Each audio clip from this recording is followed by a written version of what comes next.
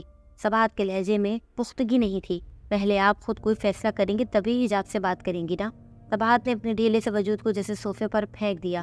میرا تو دل نہیں مان رہا۔ اماں میں ابھی آ رہی ہوں۔ کل رات مسز آفتاب زیدی ہمارے گھر آئی تھی۔ انہوں نے کچھ ایسی باتیں کہی ہیں کہ میرا آپ سے ملنا ضروری ہے۔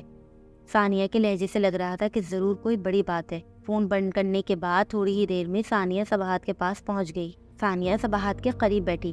اماں بات صرف حجاب کے رشتے کی نہیں ہے۔ آنٹی عائشہ چاہتی ہیں کہ ادھر ہم حجاب کے لیے رشتے کی ہاں کریں اور ادھر وہ زارون کے لیے تحریم کا ہاتھ مانگ لیں۔ انہیں تحریم بھی بہت پسند ہے۔ کیا؟ زارون کے لیے تحریم کا رشتہ؟ زارون تو لاکھوں میں ایک ہے۔ اس کا رشتہ تو کسی بھی رئیس فیملی میں ہو سکتا ہے، تو پھر ہماری تحریم کا رشتہ کیوں مانگیں گے؟ سباہت عائشہ بیگم کی سوچ پر حیران تھی۔ آنٹی عائشہ نے کہا ہے کہ دونوں بیٹوں کا رشتہ ایک ہی جگہ کریں گی۔ ان کا اشارہ تحریم کی طرف ہے۔ سباہت نے جلدی سے کہا، اگر انہیں تحریم پسند ہے تو ایسا کرتے ہیں، تحریم کے لیے ہاں کر دیتے ہیں اور حجاب کی شادی کہیں اور کر دیں گے۔ نہیں، ایسا ناممکن ہے، ثانیہ نے فوری جواب دیا۔ سباہت نے گہری نظر ثانیہ کے چہرے پر ڈالی۔ ثانیہ، تمہارے لب و لہجے سے ایسا لگ رہا ہے تم حجاب کی بہن بن کے نہیں بلکہ لڑکے والوں کی طرف سے بات کرنے آئی ہو۔ مجھے صاف صاف بتاؤ، تمہاری عائشہ بیگم سے کیا بات ہوئی ہے جو تم دونوں بہنوں کے رشتے کے لیے میرا ذہن بنا رہی ہو؟ ثانیہ تذبذب کی کیفیت میں اپنی انگلی کا چھلا گھمانے لگی۔ کچھ کہنے کی کوشش کرتی مگر اپنے ہونٹوں کو بھینچ کر رہ جاتی۔ چپ کیوں ہو؟ بتاؤ، سباہت سیخپا ہو کر بولی۔ ثانیہ نے نظریں چراتے ہوئے جواب دیا، وہ کہہ رہی تھی کہ اگر حجاب کے رشتے کے لیے ہاں کہہ دیں تو وہ زارون کے لیے تحریم کا ہاتھ مانگ لیں گی۔ بہت خوب، ایک بیٹی کے دکھ کی قیمت میں دوسری بیٹی کا سکھ خرید لوں؟ یہ مجھ سے نہیں ہوگا۔ فیضان کی شخصیت کے بارے میں پوری طرح چھان بین کروں گی، حجاب سے بھی پوچھوں گی، اگر میری تسلی نہ ہوئی تو صاف انکار کر دوں گی۔ ثانیہ سباہت کی اس بات پر پریشان سی ہو گئی۔ آپ کہتی ہیں کہ مکان بیچ کر حجاب کی شادی کروں گی، پھر کرائے کے مکان میں تحریم کے لیے ایسا اچھا رشتہ نہیں آئے گا، آگے آپ کی مرضی ہے۔ ثانیہ جاتے جاتے بھی ماں کو اس کی مجبوریاں یاد دلا گئی۔ ثانیہ کے جانے کے بعد سباہت گھر کے کام کاج میں پھر مصروف ہو گئی۔ بے حد سوچوں کی زنجیروں نے اس کا ذہن جکڑ لیا تھا۔ ثانیہ اس کے ذہن کو مزید الجھا گئی تھی۔